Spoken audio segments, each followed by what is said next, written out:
Good morning, class 7th students. So, we are going to start our next topic, that is weather and climate. Okay, and yes, weather and climate. First of all, you have to know that weather is different and climate is different. These are not the same thing, these are different. Okay, now you are understand what is the difference between these two words. It is going to rain today. Will it be bright and sunny today? मतलब क्या आज बारिश होगी, क्या वो बहुत ही साफ और धूप वाला मौसम होगा? ये दो क्वेश्चन कोई कह रहा है. How many times have we heard this from NCS cricket fans speculating the fate of one day match? इस तरह की जो बातें हैं आप तब सुनते हैं जब आप कोई वनडे मैच क्रिकेट में देख रहे होते हैं और मौसम के लिए कुछ इस तरह से मतलब जो फैंस होते हैं उनके लिए ये खबर होती है कि आज बारिश हो जाएगी, कि आज दिन साफ रहेगा, क्योंकि उन्हें खेल का एक अपना लुत्फ़ उठाना है. If imagine our body to be radio and the mind is speaker. एक इमेजिनेशन कहा गया है जिसमें कहा गया है कि पूरी हमारी बॉडी एक रेडियो की तरह हो और जो हमारा माइंड है वो एक स्पीकर की तरह हो. Weather is something that fiddles with its control knobs. अब सिंपल सी बात ये होगी कि जो कंट्रोल करना होगा वेदर को, वो आप किस चीज़ से करेंगे? नॉब समझते हैं, वो जो रेडियो पे इस तरह से छोटे छोटे वो घुमाने वाले नॉब्स होते हैं. Weather is this hour to hour day to day condition of atmosphere. अच्छा देखिए, अब जो डेफिनेशन आ गई वो आप समझना आसान हो जाएगा आपके लिए. वेदर क्या है? क्वेश्चन है what is weather. What is weather? Question. And the answer is here. Weather is the hour to hour day to day condition of the atmosphere. मतलब जो मौसम होता है ना, वेदर होता है वो एक अगले पर्टिकुलर टाइम के लिए एक ही दिन में, मतलब हर दिन घंटे को घंटे घंटे के हिसाब से जो एटमॉस्फेयर में चेंजेस होते हैं उसको कहते हैं वेदर. मौसम यानी घंटे में बदल सकता है, पूरे दिन भर में 3 बार बदल सकता है. जैसे आज की बात करें, आज अभी धूप है, 4 घंटे पहले सर्दी थी, धूप नहीं थी, और इसके और 4 घंटे बाद ब्राइट धूप होगी, फिर उसके बाद 4 घंटे के बाद धूप ढलना शुरू होगी, शाम को सर्दी बढ़ जाएगी और आपकी जो गर्मी है वो धीरे धीरे कम होने लगेगी. उसे हम वेदर कहते हैं बेटा. मौसम मौसम शॉर्ट पीरियड के लिए यूज़ होता है. ए हॉट और ह्यूमिड वेदर में मेक वन इरिटेबल. अगर बहुत गर्म और बहुत उमस भरा वेदर होगा तो इरिटेबल हो जाएगा, मतलब हम परेशान हो जाएंगे. एक बहुत ही प्लीजेंट और ब्रीजी हवादार मौसम होगा, make one cheerful and even plan for any N outing. आप बाहर जाने का भी सोच सकते हैं अगर ऐसा मौसम होगा तो. Weather can change dramatically from day to day. ये उसकी सेकंड लाइन है. अगर आप आंसर लिख रहे हैं स्टूडेंट्स तो उसकी पहली लाइन तो ये है बेटा, ठीक. दूसरी लाइन है weather can change dramatically from day to day. हर दिन बदल सकता है, ठीक. The average weather condition of a place for a longer period of time represent the climate of place. यहाँ तक तो वेदर हो गया था. वेदर बेटा शॉर्ट पीरियड के लिए. शॉर्ट कैसे? क्योंकि डेली डेली घंटे के हिसाब से बदल जाता है. अब यहाँ से जो दूसरी लाइन स्टार्ट है, the average weather condition of a place for a longer period of time represent the climate of the place. जब किसी जगह का लॉन्ग पीरियड तक आप कोई वेदर कंडीशन देखेंगे तो वो क्लाइमेट कहलाती है, उसे कहते हैं जलवायु.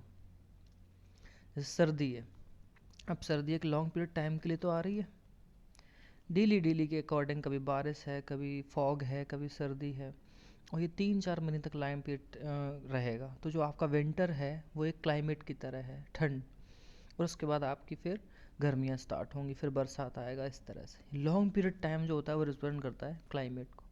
अच्छा, सबसे बड़ा क्वेश्चन ये आता है what is the difference between climate and weather. तब आप यही जो लाइन्स हैं उनको लिखेंगे. वेदर हेडिंग डाल के वेदर के बारे में लिखेंगे और क्लाइमेट हेडिंग डाल के क्लाइमेट के बारे में लिखेंगे, ठीक है. ये हो गया weather and climate. Do you know पे आते हैं. You will be surprise to know that the earth receives only one in, ये काफ़ी बड़ा काउंटिंग है, part of the sun energy, यानी कि सन की एनर्जी का ये है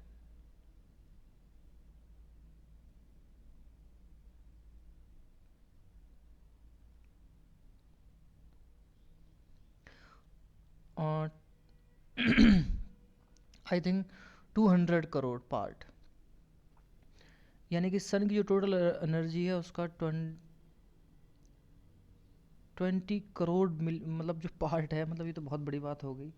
इसको वजह समझिए, जैसे किसी चीज़ के 2 हिस्से होते हैं, किसी भी चीज़ के 10वें हिस्से होते हैं, तो किसी भी सन की एनर्जी का 20 करोड़वां हिस्सा जो है उस पार्ट की एनर्जी को रिसीव करते हैं. आप सोच के देखिए, तब भी इतनी हीट हो जाती है हमारे टेम्परेचर की हमारे अर्थ पे. इमेजिन कीजिए इस बात को. ओके, अब आते हैं सेकंड टेम्परेचर पे. What is temperature, question raise हो जाता है. नोट्स बनाने के जो तरीके होते हैं वो बेटा हमेशा ऐसे ही होते हैं. जो भी वहाँ पे हेडिंग होती है, टॉपिक दिया होता है, उसमें से उसके अंदर से जो इम्पोर्टेंट लाइंस होती हैं हम उनको राइट डाउन कर लें तो हमारा एक परफेक्ट आंसर तैयार हो जाता है. और फिर इसको भी अभी चेक करेंगे. The temperature you feel every day is the temperature of the atmosphere. जो टेम्परेचर आप खुद फील करते हैं ना, वो टेम्परेचर एटमॉस्फेयर हमारे आसपास के वातावरण का होता है, वही तो हमें फील होता है. The degree of hotness and coldness of the air is known as temperature. ये पूरा इसकी डेफिनेशन और आंसर हो गया. What is temperature. जो डिग्री है, डिग्री मतलब कितना ज़्यादा हो रहा है, कितना कम हो रहा है, यानी कि कितना ज़्यादा हो रहा है. हॉटनेस यानी ज़्यादा हो रहा है, कोल्डनेस यानी कम हो रहा है. तो डिग्री क्या है उसकी, जो एयर की, उसको हम टेम्परेचर कहते हैं, क्योंकि आपकी हवा में ही सर्दी गर्मी सारी चीज़ें होती हैं. ये यहाँ से इसका पूरा आंसर है. The temperature of the atmosphere change not only between day and night. अगर हम बात करें ना कि हमारे एटमॉस्फेयर का टेम्परेचर सिर्फ दिन और रात के अकॉर्डिंग बदल रहा है, but also from season two season. ये तो अभी आप ऊपर वाले टॉपिक में पढ़ ही चुके हैं. सीज़न टू सीज़न चेंज होता रहता है. समर में हॉटर रहता है और विंटर में तो आप जानते ही हैं ठंड रहती है. ये सारी बातें. ये वेदर इंस्ट्रूमेंट है बेटा. थर्मामीटर क्या नापता है, मेजर द टेम्परेचर. ये आपको लिखने हैं ये सारी चीज़ें, ये आपको पॉइंट्स में लिखने हैं अलग से. बैरोमीटर क्या नापता है बेटा, एटमॉस्फेरिक प्रेशर नापता है, हवा पे कितना दाब है. रेन गेज क्या नापता है बेटा, कि कितना अमाउंट ऑफ रेनफॉल हुआ वो नापता है. विंड वेन क्या नापता है, वो ये शो करता है कि डायरेक्शन जो है हवा की किस तरफ है. तो विंड वेन हो गया, रेन गेज हो गया, थर्मामीटर हो गया, बैरोमीटर हो गया. ये आप इसको अपनी नोटबुक में राइट करेंगे. किस हेडिंग से, वेदर इंस्ट्रूमेंट पहले लिखेंगे ऊपर, और फिर नीचे ये सारे पॉइंट्स आप, ये 1, ये 2, ये 3 और ये 4 में आप इस तरह से लिख देंगे. Okay. An important factor that influences the distribution of the temperature is isolation. एक एक और इम्पॉर्टेंट चीज़, टेम्परेचर हो गया, वेदर, इन चीज़ों के बारे में हम पढ़ रहे हैं. कहते हैं कि टेम्परेचर को इन्फ्लुएंस करना यानी कि प्रभावित करना, तो एक और फैक्टर है बेटा, वो क्या है, इंसोलेशन. इंसोलेशन क्या होता है पता है आपको, जो हीट हम रिसीव करते हैं वो. तो कहने का मतलब है, जब क्वेश्चन वहाँ से बना व्हाट इज़ इंसोलेशन, तो इंसोलेशन की आंसर यहाँ से होगी, insolation is the incoming solar energy intercepted by the earth. जो इंसोलेशन है वो इनकमिंग सोलर एनर्जी है जो ऊपर से आ रही है, और अर्थ जो उसको इंटरसेप्ट करती है, मतलब उसको धारण करती है, उसको अपने रिसीव करती है. आप भी जानते हैं, लास्ट टाइम पढ़ा था, ओजोन की तरफ से जो हीट आती है तो वो उतना ही ऑब्जर्व करके अर्थ पे पहुंचाती है जितना कि हमें ज़रूरत होती है. ये ठीक वैसी ही प्रक्रिया है इंसोलेशन की. Okay. The amount of the insolation decreases from the equator toward the pole.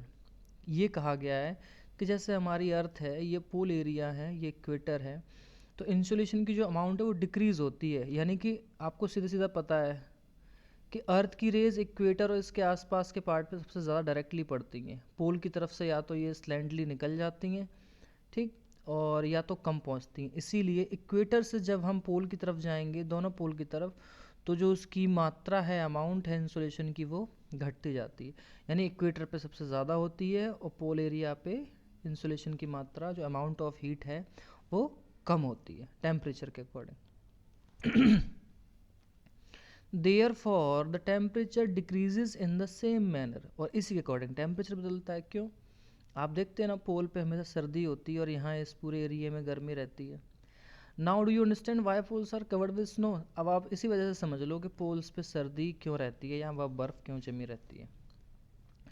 If the earth temperature rises to high it would become too warm for some crops to grow. अगर earth का temperature rise हो जाए ना, rise मतलब गर्मी बढ़ने लगे, तो ये बहुत ज़्यादा गर्मी पैदा कर देगा जो हम क्रॉप्स उगाते हैं उसको।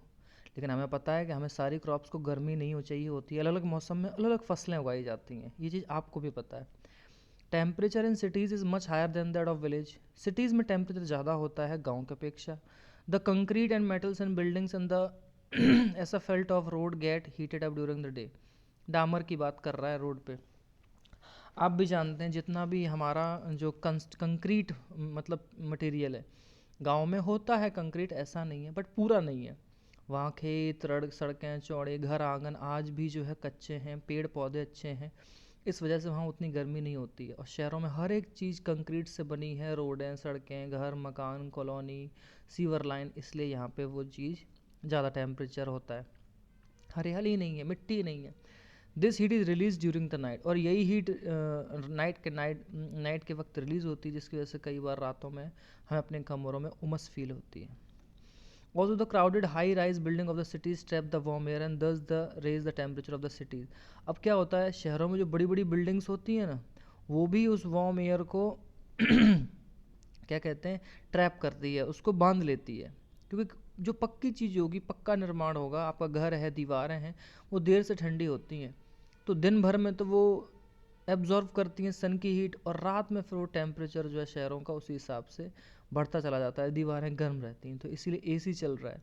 और एसी चलने की वजह से CO2 रिलीज़ ज़्यादा हो रहा है, जिसमें CFC गैस होती है। आपको शायद पता हो, आपके फ्रिज में, आपके एसी में, आपकी इन सारी चीज़ों में carbon fluorocarbon CFC gas release होती है, और ये भी ग्लोबल वार्मिंग के लिए हार्मफुल है। डू यू नो पे आते हैं। The standard unit of measuring temperature degree is Celsius. जब हम टेम्परेचर को डिग्री में नापते हैं बेटा, वो तो डिग्री सेल्सियस में नापते हैं। It was invented by Anders Celsius.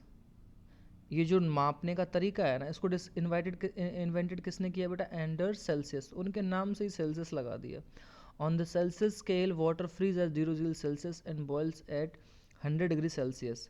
अगर हम सेल्सियस की बात करें ना बेटा, तो 0 डिग्री जो टेम्परेचर है ना सेल्सियस, उस पे पानी जो है वो जम जाता है। और अगर 100 डिग्री सेल्सियस की बात करेंगे टेम्परेचर बढ़ा के, तो उस पर बॉयल होके वो भाप बन जाता है, भाप बन के हवा में घुल जाता है।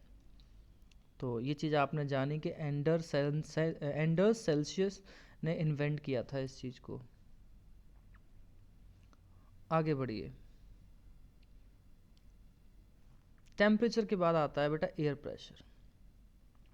आप कई बार महसूस करते हैं सर्दियों में हवा एकदम ठंडी सी क्यों होती है, हमें चुभती क्यों ज़्यादा है, और गर्मियों वाली हवा एकदम पतली सी होती है, सुखा देती है हमारे होठों को, सर्दियों में भी सुखाती है, बट हमें हैवी सी क्यों लगती है, चुभती क्यों है। ये बहुत सारी चीज़ें, प्रेशर मतलब कहीं कहीं बहुत ज़्यादा हवा का प्रेशर क्यों होता है, कुछ भी आप रखना चाहें सामान, कुछ भी होना चाहे, तो आप देखते हैं कि वो चीज़ वहाँ रखी नहीं जाती है, उड़ जा रही है। और भी कई रीज़न है, देखिए। You will be surprise to know that air above us presses us with a great force on our body. आपको ये जान के हैरानी होगी कि हवा जो है हमें ऊपर से प्रेस करती है, दबाती है बहुत ग्रेट फोर्स के साथ। However we don't even feel it, और हमें ऐसा महसूस नहीं होता। This is because the air presses us from all directions and our body exert और काउंटर प्रेशर। अब बात यह है कि आप जा रहे हैं तो हवा इधर से इधर से इधर से चारों तरफ से आ रही है, हवा आपस में टकराने के बाद आपकी जो बॉडी है वो उस प्रेशर को काउंटर कर देती है, बचाती है आपकी बॉडी। ये चीज़ होती है। आपने कभी महसूस किया है कि हवा चल रही है बहुत तेज़ी से और उसके बीच में जो जो चीज़ें आती जाती हैं, तो हवा अपना डायरेक्शन चेंज करके दूसरी तरफ क्यों चली जाती है। आप कई बार महसूस कीजिए कि आपने खिड़की खोली और खिड़की से नीचे कोई सामान डाला था, वो नीचे उड़ के ऊपर क्यों जा रहा है, क्योंकि हवा इतनी हल्की होती है, वो अपना रास्ता ढूंढती है खाली जगह पे, जहाँ प्रेशर हमेशा कम होता है हवा उस तरफ मुड़ती चली जाती है। तो ये सारी चीज़ें हैं, ठीक।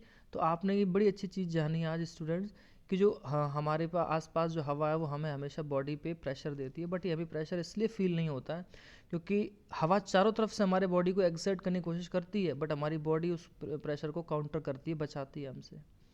तो ये आपके क्वेश्चन का आंसर भी हो गया यहाँ से कि हमें क्यों नहीं फील होता है कि हमारी बॉडी पे air pressure, why do we don't feel air pressure on our body. तो उसका आंसर यहाँ से दिस इज बिकॉज से लेके नीचे 2 लाइन तक। ठीक है, आगे देखिए। Air pressure is defined as the pressure exerted by the weight of air on the earth surface. अच्छा, एयर प्रेशर क्या है? अब ये तो था कि एयर प्रेशर हमें फील क्यों नहीं होता बॉडी पे। अब वो सबसे मेन क्वेश्चन जो हमेशा की तरह, what is air pressure, define कीजिए। तो air pressure is defined as the pressure, ये वो प्रेशर है exerted by the weight of air, जो कि हवा के वजन के अकॉर्डिंग इसको चलाता है ऑन द अर्थ सरफेस, हमारे अर्थ के सरफेस पे। As we go up the layers of atmosphere, कल जो उस दिन आपने लेयर्स एटमॉस्फेयर की पढ़ी थी, the pressure falls rapidly, pressure जो है वो गिरता जाता है, गिरता जाता है तो आपके हार्ट पे भी चीज़ें बढ़ जाती हैं, ऑक्सीजन लेने में आपको प्रॉब्लम होती है। The air pressure is highest at sea level and decrease with heights. Sea level पे सबसे ज़्यादा प्रेशर हाई होता है। सी लेवल मतलब समझते हैं, जहाँ समुद्र होता है नीचाई की ओर, वहाँ प्रेशर सबसे ज़्यादा हाई होता है और डिक्रीज होता चला जाता है हाइट के अकॉर्डिंग। आगे देखें इसको। Horizontally the distribution of air pressure is influenced by temperature of air at a given place. अगर हॉरिजॉन्टली समझते हैं आप, हॉरिजॉन्टली मतलब इस तरह से, वर्टिकली मतलब खड़े खड़े। तो अगर आप हॉरिजेंटली डिस्ट्रीब्यूशन देखें एयर प्रेशर का, मतलब कहाँ कहाँ प्रेशर ज़्यादा है कम है, तो आप देखेंगे इन्फ्लुएंस सबसे ज़्यादा किस चीज़ से है, temperature of air at the given place. जिस जगह का जैसा टेम्परेचर है उसके अकॉर्डिंग उसका एटमॉस्फेयर पे जो एयर प्रेशर है वो इन्फ्लुएंस होगा। In areas where temperature high the air gets heated and rises. वो एरिया की बात करें जहाँ टेम्परेचर हाई है तो एयर अपने आप हीट करती है और अपने आप बढ़ती चली जाती है, जहाँ टेम्परेचर हाई, यानी गर्मियों की बात हो रही है ये। This creates a low pressure area. तो इसका मतलब ये हो गया स्टूडेंट्स, आपने समझ में ये आया कि गर्मियों में जब टेम्परेचर ज़्यादा होता है तो हमेशा लो प्रेशर एरिया क्रिएट होता है। Low pressure is associated with cloudy skies and wet weather. और लो प्रेशर बेटा तब होता है, आप समझना इस बात को, उस चीज़ से भी जुड़ा हुआ है कि जब इसका आसमान में बादल होते हैं और थोड़ा सा वेट मतलब गीला मौसम, बारिश हल्का होता है, तब भी लो प्रेशर ही क्रिएट होता है। In areas having low temperature the air is cold.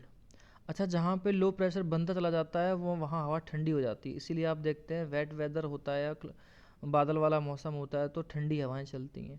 It is therefore heavy, और ये इसीलिए हैवी, हैवी मतलब भारी, heavy air sinks and create a high pressure area. और भारी जो हवा है मतलब अपने आप में, क्योंकि मौसम ठंडा हो गया ना, ठंडा होने की वजह से जो हवा है वो भी हैवी हो गई, वो सिंक होती है, सिंक मतलब नीचे की तरफ आती है और क्रिएट करती है high pressure area. High pressure is associated with clear and Sunny sky. और हाई प्रेशर को हम जोड़ के देख सकते हैं जब क्लियर मौसम हो और धूप हो तब भी। The air always move from high pressure area to low pressure area. और आप हमेशा ध्यान रखें, हवा हमेशा हाई प्रेशर एरिया से लो प्रेशर एरिया की तरफ ही बढ़ती है।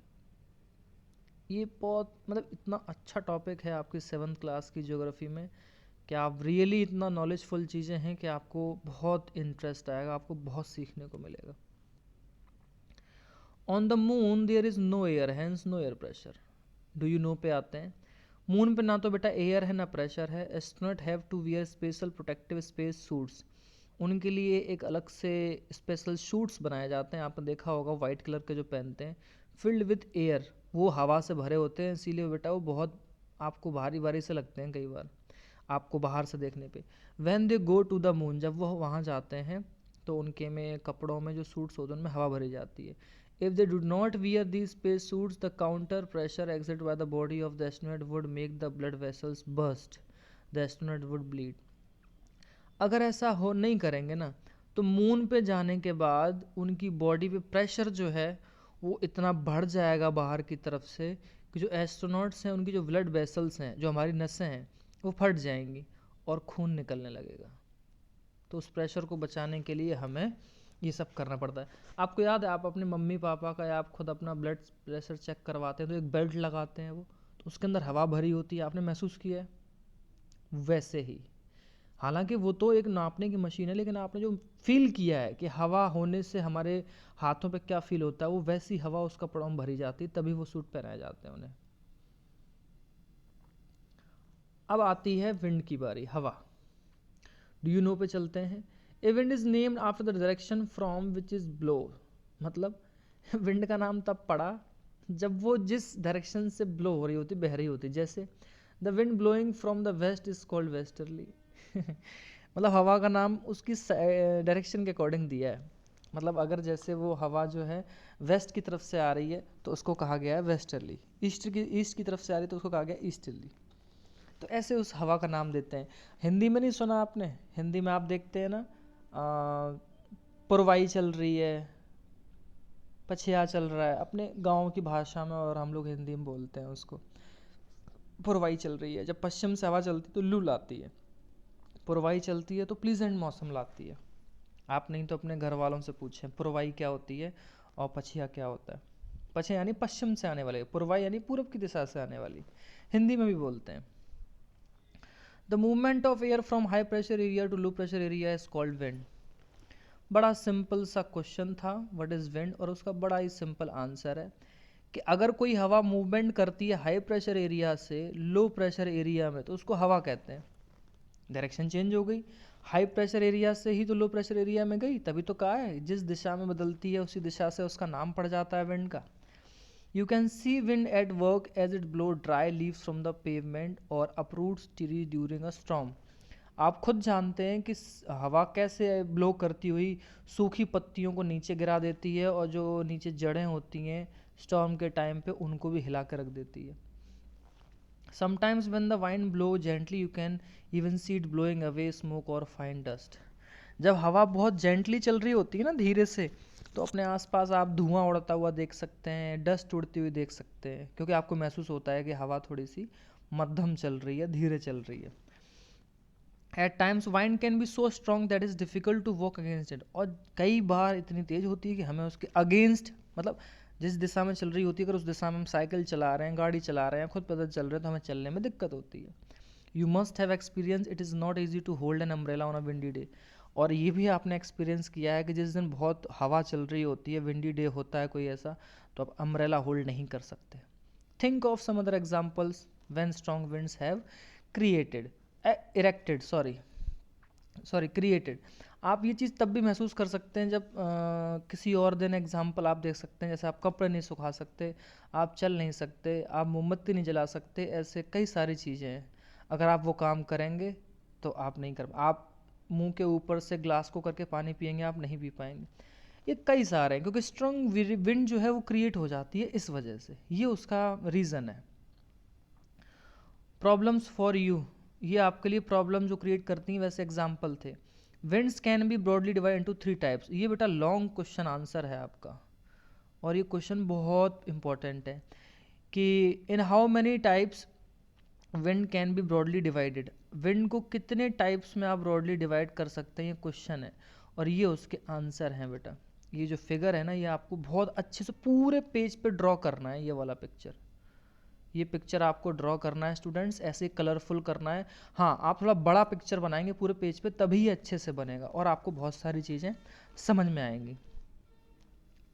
अब 3 टाइप्स में कौन कौन सी विंड है ज़रा समझें तो। पहली है परमानेंट विंड, मतलब the trade winds westerlies easterlies are the permanent wind. वो विंड जो कि वेस्ट से आती हैं, ईस्ट से आती हैं, जैसे मैंने आपको पछिया बोला और पुरवाई बोली, वो परमानेंट विंड होती हैं बेटा। These blow constantly through out the year in a particular direction, और ये पूरे साल भर चलती हैं, ये तो हम सब जान गए। सेकेंड है सीजनल विंड, मतलब सीजन के according. These wind change the direction in different season. For example monsoon in India, monsoon में हवाएं बेटा बहुत तेज़ी से बदलती हैं, तभी तो अपने यहाँ बारिश लाती हैं हवाएं। केरला और नीचे साउथ के स्टेट से जो मौसम क्रिएट होता है, हवाएं क्रिएट होती हैं प्रेशर की वजह से, वो हमारे यहाँ बारिश लाती हैं। और तीसरी होती है local wind. These blow only during a particular period of the day और year in a small area. ये छोटे से एरिया में ना क्या कहते हैं, छोटे ही किसी पीरियड के लिए, किसी दिन में या साल में कभी कभी जो है ऐसी हवाएं बनती हैं। एक हो गई परमानेंट, एक हो गई मौसम के अकॉर्डिंग सीजनल, और एक हो गई लोकल जो कभी कभी आती हैं।